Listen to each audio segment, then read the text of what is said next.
So guys, this is going to be what I'm going to call the half and half. So this is the Platinum Century 3776. I've reviewed this pen many times. So I'm not going to really go over the body of the pen. For that, you can click the links in the description or even in the iCard, because I have talked at length about this pen many times. But I did not want to skip a video on this pen, even though it's just the black lacquer finish, because this pen has the music nib and I love it. So I'm not really going to talk about the pen. I'm going to specifically just talk about the nib in this video. But like I said, I will leave a link in the iCard if you want to take a look at that, to see what I think about the actual pen itself. But for now, let's check out a writing sample.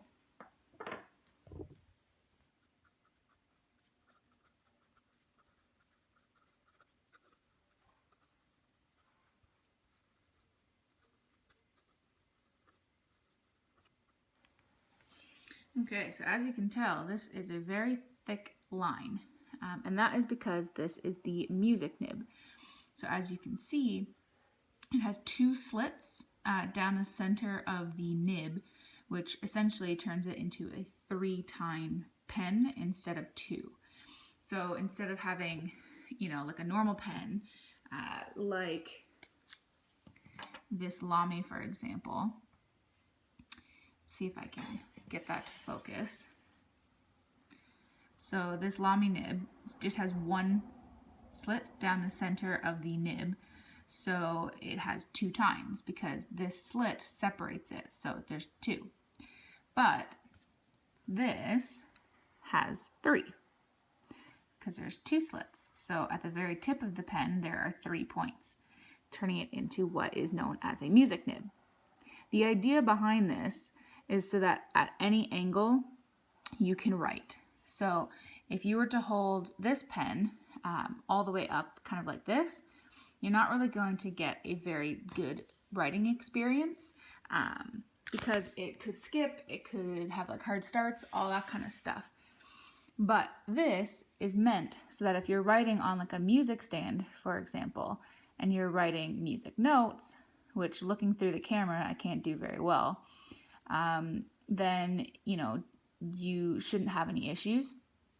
So regardless on the angle you hold it at, it will write nicely. And as you can see here, it just naturally has excellent line variation.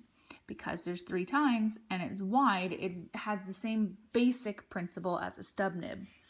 So you're going to get very wide, thick downstrokes.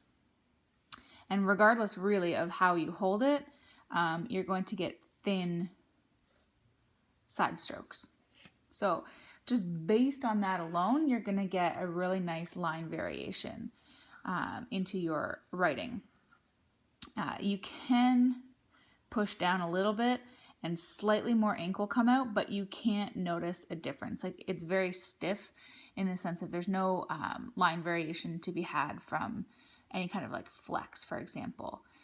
But that's pretty much standard across all of platinum nibs, unless you get this soft version of it. But with this kind of natural nib, you really don't need that. It is a very wet pen. I mean, it's a very wet pen, and I personally love that. I really love that. Some people not so much, but I love gushers. This ink, by the way, is Ackerman, or Ackerman, however you want to pronounce it, Ackerman, Shocking Blue. But this nib is a dream to write with. I have had it give me one hard start, but to be honest, it's because I left it uncapped for a while. If you hold it at like an odd angle, so like if you hold it all the way straight up like this and at its side, then it's not going to write because you're not really making contact with the paper. But as long as you hold it like flat then you're golden. You just can't hold it at the very, very tip because you're not creating any of the capillary action draw. It's very smooth, in basically no matter what direction you go in. I really can't say anything bad about this nib. I really like it. If you have very fine writing, based on this, you can probably tell you're not going to like it. This is like double, triple broad territory. So you definitely have to want a very wide nib width. But I highly, highly recommend it. You will pay a premium for this nib. So basically, I believe you add on about $30 to the cost of this pen, $20 or $30 to the cost of this pen just to add in that extra nib. But I think it's well worth it if you do like broad nibs. And obviously, you don't have to be a musician to enjoy a music nib. But guys, that's going to be it for this pen. Definitely, if you can get your hands on a music nib, try it because it's fantastic. Yeah, highly recommend it. Anyway, if you like the video, hit that thumbs up button. If you really like the video but haven't yet done so already, please do hit that subscribe button. I make new videos every Monday and Friday and occasional Q&A on Tuesday. Don't be afraid of that comment section. And like always, guys, I will see you next time. Bye.